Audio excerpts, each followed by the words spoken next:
Hello everyone, আজকে বর্মশাই বাজার থেকে নিয়ে এসছে পোনা মাছের বাচ্চা। বেশ টাটকা তাজা। আর এখন তো মাছের বাজারে মাছ আঁশ ছাড়িয়ে কেটে দেয়। শুধু মাছটা একটু ভালো করে ধুয়ে নুন হলুদ মাখিয়ে ভাবতে বসে পড়েছি আজকে মাছটা কিভাবে রান্না করব।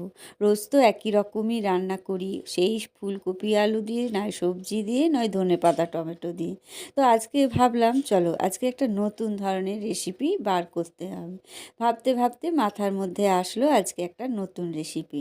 তাই জন্য এখানে কেটে ফেলেছি বেগুন, আলু, টমেটো, কাঁচা লঙ্কা, আর নিয়ে নিয়েছি কটা ধনেপাতা। তারপরে মাছগুলো ভেজে নিলাম, নিয়ে বেগুন আলুটাও ভেজে তুলে রাখলাম। আর এখানে একটু কড়াইয়ে, শুকনো কড়াইয়ে কালো জিরে টেলে নিয়েছি আর কাঁচা লঙ্কা দিয়ে বেটে নিলাম। তারপরে কড়াইয়ে সর্ষের তেল দিয়ে কালো জিরে ফোড়ন দিয়ে সেই মশলাটা দিয়ে দিলাম আর টমেটো দিয়ে ভালো করে কষিয়ে নিলাম। তারপরে ভাজা আলুগুলো দিয়ে কষিয়ে একটু গরম জল দিয়ে ভালো করে ফুটালাম। ফুটে ওঠার পরেই বেগুন ভাজাটা দিয়ে দিলাম। আর বেগুন ভাজাটা পরে দেওয়ার কারণ হচ্ছে বেগুনটা যাতে গলে না যায়, যেহেতু বেগুন ভাজলেই নরম হয়ে যায় সেই জন্য। তারপরে ঝোলটা ফুটে যাওয়ার পরেই মাছগুলো দিয়ে দিলাম।